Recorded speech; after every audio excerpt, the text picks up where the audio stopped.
Good afternoon to everyone and welcome back to my channel, and it's me again, ang inyong chismosong kaalda vlogger. Before anything else, I just want to say thank you to all my subscribers na walang sawang sumusuporta, nanonood, and syempre sa mga tumututok sa aking YouTube channel araw-araw. Thank you so much. Kung hindi dahil sa inyo, wala ako dito sa pinalalagyan ko. 5 years na. So very interesting tong ating topic for today's video. I'm sure na hindi ninyo pagsisisihan na pinanood nyo ito mula umpisa hanggang hulihan, and syempre wag kayong mag-i-skip ng segment, okay? Buuin at tapusin nyo to. So ito na, dumako na tayo sa ating main topic for today's video.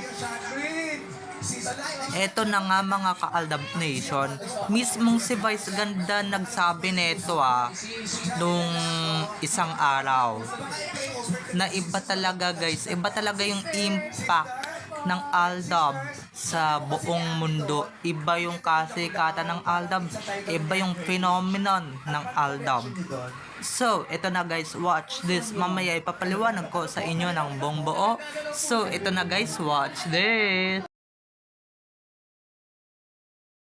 At kung nakita nyo na ngayong recap, so once again CTT of sa mga admins. Before anything else, I just want to say thank you to all of my subscribers who support and watches my video every day. Thank you so much. It means a lot to me. If you were not you, or were not all of you, I'm not here in my position nowadays in 5 years. Thank you so much. So let's start to our topic for today's video. Ito na nga mga ka-ADN, no? As what Vice Ganda said on Showtime, on national TV, who's here, Vice Ganda say that all the phenomenon is different, okay?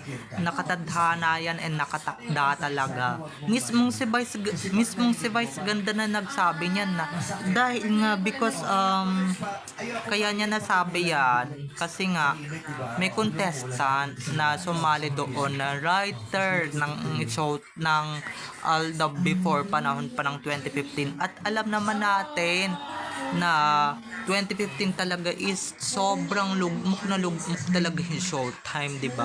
Lugmok dahil nga sa Aldab, at iba yung kasikatan ng Aldab. Mismong kay Vice na nanggaling yan from horse's mouth na nanggaling yan, at never, di ba? Aminado naman din siya kahit na yung ibang showbiz personality or yung ibang pumapasok sa showbiz is hindi pa narating yung ganong status ng Aldab, okay?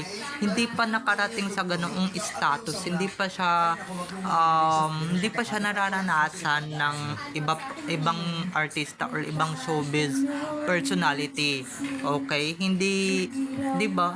Yung kusa lang talagang sumikat, yung talagang nakatadhana at nakatakda talaga sa inyong sumikat, di ba? Although yung iba syempre naranasan din naman nila yan, pero yung phenomenon, yung aksidente lang sumikat, ay iba yon mga ka-Aldab Nation, ibang feeling, di ba? At saka ito lang malaking na mismong si Vice Ganda din nagsabi malaki din na itulong ng Aldab sa industriya ng showbiz, okay?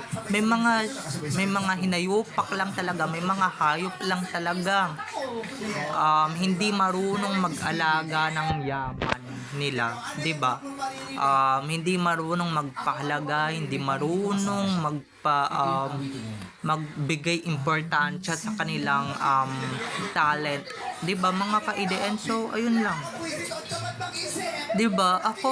I'm not believe Vice Ganda is saying these words on national TV kasi 'di ba, because so many people watching this and we're not believe in this, okay, na talagang babanggitin niya that she really mentioned Aldab, okay, that she recognize Aldab as a phenomenon, as a big help of showbiz. But etong mga hinayupak at mga tarantadong mga management ni Alden at ni Maine is pinaghiwalay sila. They got separated by their management, by their own management, diba? So yun lang mga ka-ADN, di ba? Kung hindi pa, di ba? I'm sure many of ours napanood na rin yung ganyang sinabi ni Vice Ganda, di ba? At saka hindi siya yung kumbaga dun sa itinakda talaga, hindi siya pinilit, 'di ba? Hindi siya yung ginawa ng management or ginawa ng manager para lang masabing may love team, 'di ba? Or may papasikat na love team. Basta na lang talaga silang bumagsak talaga sa Itbulaga, 'di ba? Na ito namang Itbulaga na susunga-sunga at tarantado, talagang hindi nila pinangalagaan, okay? They are really they are not keep Aldab to their house, okay, to their oh my god, diba? Pero yun nga, sa kasamaang pala, 'di ba? Nagtataka nga rin ako 'di ba? Nagtataka nga rin ako ba't natalo yung writer ng Aldab dito sa Showtime 'di ba?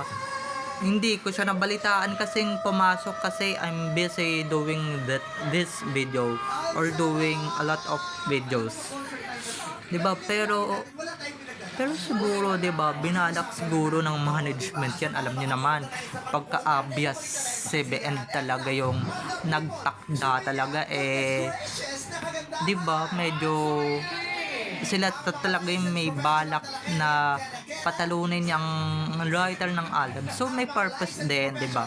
Si Vice Ganda nga yung pumuri, pero pinatalo naman ng management niya ng ABS-CBN yung writer ng Aldab, 'di ba? Yung writer ng Kaliserye. Alam ko na 'yan kasi tinik na naman sa lalamunan at ayaw nilang makatungtong yung writer na yun ng Aldab at ewan talaga nila ba't nakatungtong yun. Di yan, lot siya ngayon, 'di ba?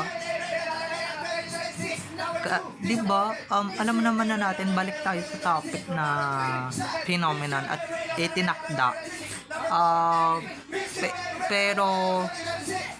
Pero eto nga, gaya nga ng sinabi ko mga ka-ADN or like what I said earlier, talagang kahit sino yung tumapat sa Aldab before, panahon pa ng 2015, talagang wala. Diba talaga yung mga tatapat sa Aldab?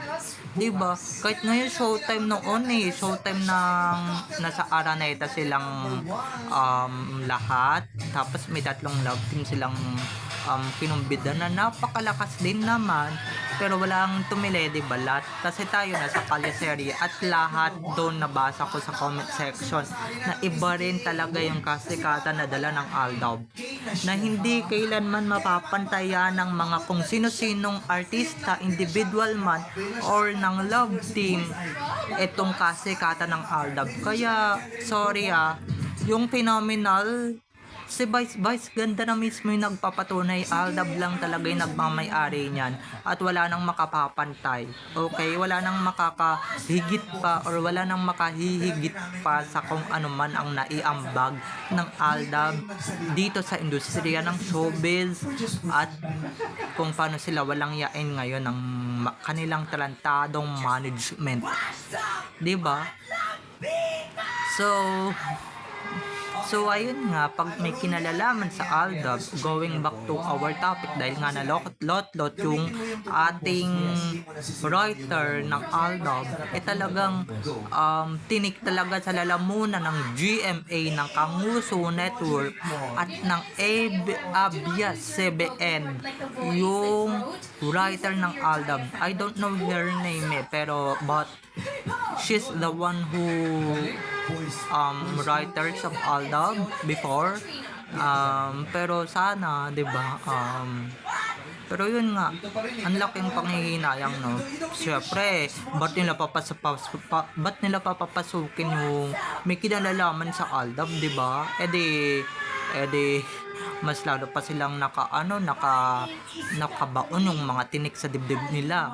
Dun pa nga lang sa nalaman nila I'm sure naman nanonood tong mga management nila, no, lalong lalo na yung GMA Kanguso Network at talagang nalaman nila yan. Syempre ura-urada, nagpanik agad yung mga yan, pati ABS, di ba? Nagpanik agad yung dalawang yan. Syempre liderato sila ng Sarsuela, di ba? Tapos may nakapasok na Aldab, may nakapuslit na Aldab sa kanilang pa-contest na Q&A. Di yan, ligwak, diba? So, alam na planted yung pagkatalo talaga ng ating alaga or ng ating manok. Diba mga ka-ADN? So, ayun lang mga ka-Aldab Nation. Okay? So, bye-bye na mga ka-ADN. I love you all. Have a nice day. Keep safe and God bless everyone. Bye-bye. I love you all. Enjoy watching. Don't forget to subscribe to my YouTube channel and syempre, don't forget to click the notification bell para pag nag-upload ako, kayo agad ang unang-unang manonotify sa aking mga susunod pang i-upload na mga videos. Okay? So, bye-bye na mga ka-ADN. I love you all. See you later. See you on my next video. Bye-bye! Maidagdag ko lang mga ka-ADN, baka sabihin ng iba kulang-kulang tayo magkwento.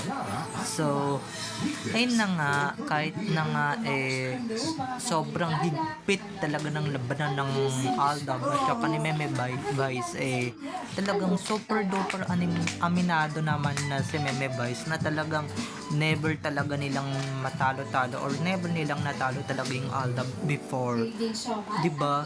And guys, nabanggit nyo naman siguro no na wala na siyang halong inis talaga dun sa nararamdaman niya o sa kanyang nararamdaman ngayon, 'di ba? Bagkus pasasalamat talaga yung kanyang sinend sa Aldab, 'di ba? At syempre marami tayong natuwa, yun nga lang natalo yung ating manok, 'di ba? Yun, hindi na kasalanan ni Meme Vice yun. Kasalanan na ng management yun, di ba? Sana all ganyan, no? Sana all kahit nakakompetensya mo dapat marunong ka pa rin talaga magpasalamat, ang marunong ka rin talagang di ba, magpasalamat dahil guys, magkaibigan yang si Meme Vice, Main at Alden sa totoong buhay, yung tatlong yan magkakaibigan yung mga yan, especially Aldab. Syempre mag-asawa yung Aldab and si Meme Vice sobrang kaibigan niya at never siyang napigilan talagang hindi banggitin yung word na yan araw-araw or every minute, every single minute na talagang may maaalala at sobrang relapse siya at grabe. Kahit na sobrang lugmok na sila sa ratings noon dahil sa Aldab is talagang hanggang ngayon, but now she's so very very thankful. And guys, totoo naman hanggang ngayon unbeatable pa rin naman talaga yung kasikatan ng Aldab, diba? Unbeatable pa rin talaga yung chemistry ng Aldab, talagang pinaghiwalay lang ng mga hunghang sa paligid, syempre ng mga walang ya dito sa paligid na talagang pinaghihiwalay nila or syempre, di ba, medyo na sila, medyo yung mga desperada lang naman yung may kasalanan nito. Pero si Meme Vice talagang we love you, Meme Vice, di ba? Sobrang tapang at sobrang wit talaga ng pagbanggit niya sa Aldab.